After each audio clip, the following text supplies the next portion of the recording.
What's good? What's good? I'm back. Yours truly, one and only Paul Pickett, host of the Paul Pickett Podcast, aka Triple P, aka the Common Sense Podcast, your source for music, sports, politics, world events, and much, much more. Today, I'm going to react to a video about Cracker Barrel leaving Portland permanently.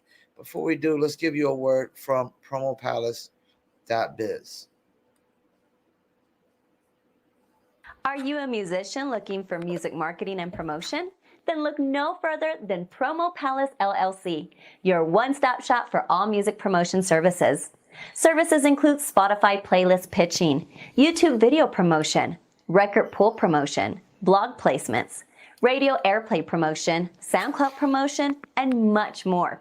With over 2,000 customers and over 10 years of experience in online promotion, Promo Palace LLC is a company you can trust. For more info, please go to promopalace.biz. See you there. That's right. You heard a beautiful lady. If you need online marketing promotions, please check us out. Promopalace.biz, one-stop shop for your music product, brand, or service that needs promotion. Okay, let's get into it. Greg Foreman, Black Conservative Perspective, and talking about Cracker Barrel abandons Portland permanently, closing all restaurants as thousands leave the city. All right, let's get into it. Hey guys, so on this episode of You Get What You Vote For, we have to go to Portland, Oregon, aka Cuckoo for Cocoa Puffs world, aka Looney Tunes land, where progressivism is the ruling ideology, right? Far left woke progressivism, which, like I try to tell you guys, and I have to make this very, very, very clear, in my opinion, is the biggest domestic terror threat to this country is far left extremist woke ideology. Okay, for as much as they want to talk about the alleged white supremacists on the right, I'm not seeing too much violence being done by white supremacists. I'm not seeing too many economic consequences of white supremacy, but I am seeing a whole lot of violence and economic consequences of woke supremacy, okay, which is rampant in the left coast, okay? The left coast. So in this episode of You Get What You Vote For, Cracker Barrel, which is a nationwide famous restaurant chain, is announcing that they're closing all of their stores / restaurants in Portland, Oregon. Take a look. Restaurant chain saying see ya to most of Oregon. Thanks for joining us. I'm David Molko. Today, Cracker Barrel, the roadside chain known as much for its country store as its chicken fried steak, abruptly shut down 3 out of its 4 Oregon locations, 2 of those in the Portland metro area. Catherine Cook caught up with customers and now former workers, all who were caught off guard. Outside Cracker Barrel in Tualatin, the signs took customers by surprise Monday. They closed. There's a sign on the door. So that's sad. Peggy Irvine didn't know what to make of the sudden closure. I mean, it's nothing to cry over. You know, there's plenty of other restaurants around there, I'm pretty sure. Let's keep it moving. Neither did Jordan Nursky, who worked here. We didn't really know anything was happening, and then just out of the blue this morning, just got a phone call, and I'm like, yeah, well, we got a team meeting. At the Cracker Barrel in Beaverton, I'm really upset, and I drove especially to have something to eat, and they closed. Another surprise closure. When you're raised in the South and there's no good Southern cooking around here, I didn't know if the Yankees could support good Southern cooking, and apparently not. Cracker Barrel. I would argue that Cracker Barrel is not good Southern cooking. It used to be good, but it's not as good anymore. Shared a statement with us. It read in part, "We are saddened that we have been unable to overcome the impact the pandemic had on our business and have made the difficult decision to close the Beaverton, Tualatin, and Bend locations. The decision to close the store is never one we take lightly, and our focus right now is in assisting our impacted employees during this transition." I thought that places here that made it through the pandemic would still make it through, and Cracker Barrel's pretty popular, so that was surprising. Back in 2017, about 100 people lined up for the Cracker Barrel's grand opening in Tualatin, the chain's first on the West Coast. Irvine remembers it stayed busy for years. Tons of people. You couldn't get in for, like an hour and a half wait. But times have changed. Last August, Cracker Barrel closed its Jansen Beach location. At the time, employees told us it was due to security issues. There's a A lot of theft, people on drugs. And restaurants in general have struggled. It's a tough industry, big time. Rachel Martin works at a restaurant near Cracker Barrel. She's sad for those who've lost jobs and customers who've lost part of their normal. It was sad to see them pulling up, getting out of their walkers and walking up to the door, and then, so I've just been watching that all day from next door, and I'm just like, oh, sad. Okay. There is still one Cracker Barrel left in Oregon. It's in Medford, and corporate tells us it's staying open. Now, besides the 3 closures in Oregon, Cracker Barrel also has closed a restaurant in St. Louis today, and the chain has more than 660 locations across 45 states. David. A lot of stories, a lot of memories in a lot of places. Thank you, Catherine. Yeah, so before I get into this Cracker Barrel closing and their bullshit reasoning for why they're closing, and excuse my language, that's the only thing I can call it, okay? It's bullshit, right? Citing horse shit. I'm gonna call it horse shit too, because that's one of my favorite terms to use. Straight horse shit, straight bullshit. So let's keep it moving. The pandemic, right? It's the pandemic, okay? It's not just Cracker Barrel is the only restaurant that's closing down in Oregon post-pandemic. You have thousands of restaurants that have closed down across Portland, Oregon. In response to what we all know the real issue is, which is crime. Watching out for you. Now, more than 3 years after it began, the effects of the COVID-19 pandemic continue to hurt local restaurants. Cracker Barrel announcing closures in Beaverton and Tualatin. And now Portland's oldest Jewish deli closing at the end of this month. Thanks for joining us for KOIN 6 News at 6. I'm Elizabeth Din. I'm Jeff Gianola. Jenny Young live now with what needs to happen for restaurants to turn things around. Jenny? Jeff, the president of the Restaurant and Lodging Association, says that we will continue to see restaurant closures throughout 2023. But he is optimistic, he says, because people are still opening restaurants. He was like, "Oh no. It was pretty. It sad. It sucks. Yeah. Kobe Hansen and Anya Walker among countless Portlanders sad to say goodbye to Kornblatt's Deli. For them, it's not just the bagels and lox, Reuben sandwiches, and the New York-style deli charm that make this place special. It was actually one of the first places we went to when we started dating. Yeah. Kornblatt's opened on Northwest 23rd 3 decades ago. The current owner tells me That makes me want to throw up in my mouth. Let's keep it moving. business never fully recovered from the impacts of the pandemic, and says the number of people shopping and dining in this neighborhood has decreased drastically due to homelessness and crime. We have to do so much more to create the sense of safety and security, and really keep this practice of criminal acts where we're just breaking random windows in small business shops across the region. I mean, that just has to stop. Jason Brandt, president and CEO of the Oregon Restaurant and Lodging Association, says business owners, especially in the downtown core, are desperate for a visible police presence. He met with Governor Kotek today and tells me they I'm sure they are after Portland defunded the police. You know, this is the thing, man. This idea that in this large society that there could be no law and order, no police, no law and order, and everybody's just gonna get along and hold hands off into the sunset is horseshit. It's bullshit. If there's no law and order and there's no police, you won't be able to walk to your mailbox without a bazooka. You know, you won't be able to walk to your mailbox without having some kind of weapon.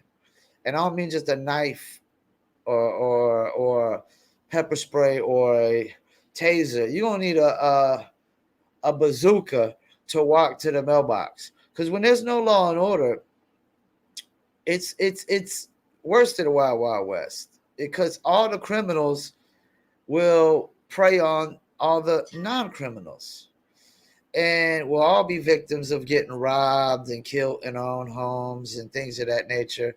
Because these people that come up with these ideas of zero law and order and zero cops, they don't think about these ideas past their own fucking ass.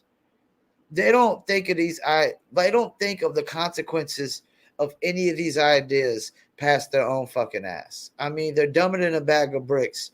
Anybody's dumber than a bag of bricks if you think that no law and order and no police is going to make things better. You got to be a complete idiot, a freaking moron. I mean, you are dumber than a bag of bricks. Anybody who thinks that is an idiot. And I would tell them to their face, you're a complete idiot if you think that. Because we've seen what no law and order is. That was the Wild Wild West. But it would be so much worse nowadays. So much worse nowadays. Because the reason there was no law and order in the Wild Wild West is because America started from the East Coast and started building all the way to the West. Way out in Texas, there wasn't enough places built up, and there wasn't enough people out there to really have law and order, at the time. And it just wasn't. There wasn't enough people out there to have law and order. As far as policing goes and law and order goes, there was just mainly civilians just moving out to the West. It was still no laws. As we were coming up with new states, these states they literally didn't have no laws. These new territories that had no laws at the time. So it was lawless, and that's what a lot of these cuckoo for Cocoa Puff far left liberals think this should be. No law and order, no cops. And apparently they don't know that everybody will become a victim. Discussed getting more officers on the streets. We have to increase capacity to make sure that people can get through the academy process so that the officers can get out on the streets and make the difference. Brandt says Portland don't want that. They want no law and order. They want no police. These crazy, insane, dumber than a bag of bricks people. There's nowhere on the planet that has zero. There's no country that has zero law and order. Even the Taliban is, when they took back over Afghanistan, it's what they say goes, or you probably fuck. And that's some kind of law and order. If somebody's dictating rules and regulations, it's law and order. I can't think of one country that doesn't have no laws. But they want no laws in America. No law, no order, no policing. If you think civilians policing each other is justice or the solution, it'd be far worse. There won't be no trials and no court cases. Civilian justice would be you'd be dead on the spot. since the COVID-19 shutdowns, out of the roughly 10,000 restaurants across the state, about 2,000 have closed. However, he says there's been more than 1,200 open, leaving him optimistic about the future. As long as we can continue to keep our eye on the prize. Yeah, but okay, literally like 15%, over 10% of the restaurants were closed. That's about anywhere from 15 to 20% of the restaurants that closed down, and only a portion of those have opened up, and most of those ain't gonna make it.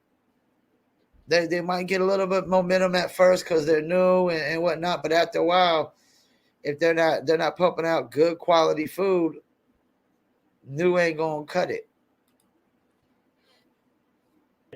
And focus on these areas that could take us off track and result in more lost business, we're going to have more and more consumer demand over the next decade. Ooh. Over the next decade.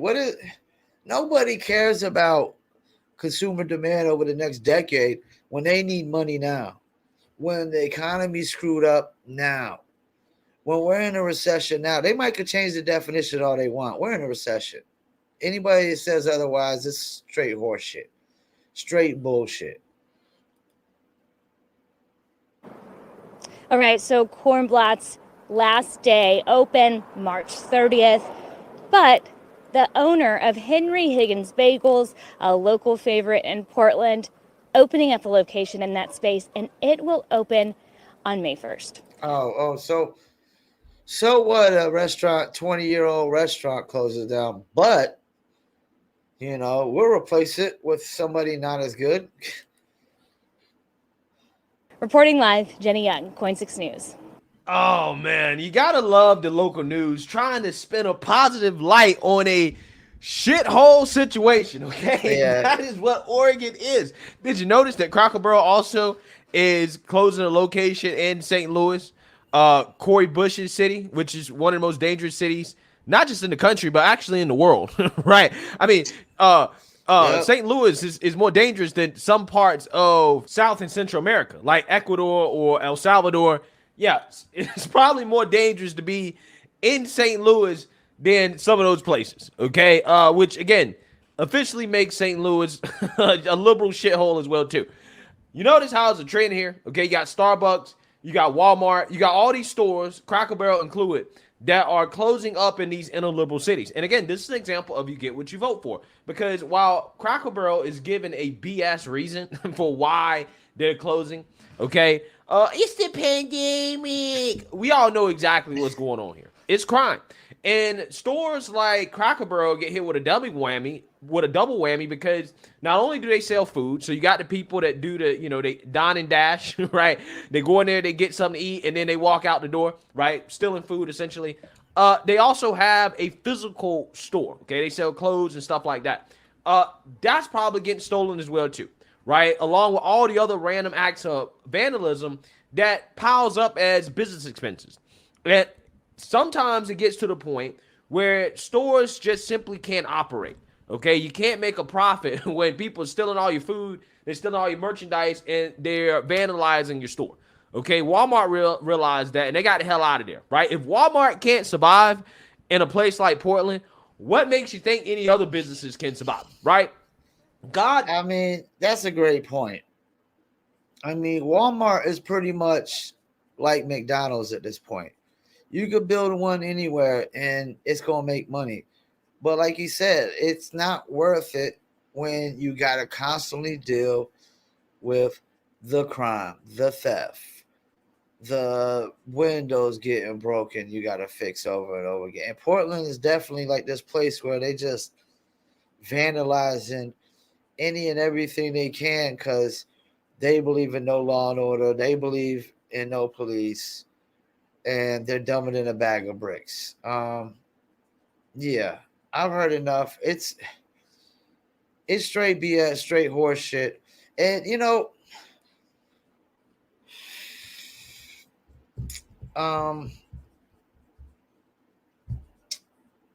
don't think a city, I've already said a business should never take a political stance. I don't think a city should take a full political stance. Like the whole city takes one political stance. I mean, you're alienating too many people, when anything dealing with money takes political stances. And all these, you're going to see a lot of businesses like San Francisco, places like that, they're probably just going to be moving out of there because why would you want your business in a place that just allows a bunch of people to run in there and steal everything they can, and they don't get no kind of charges? They get a misdemeanor, which is pretty much a court citation, and pay probably some fines that's less than the money, less than what they stole, all the merchandise that they stole from whatever they stole it from. Once again, I thank y'all for tuning in. Paul Pickett Podcast, and I'm out.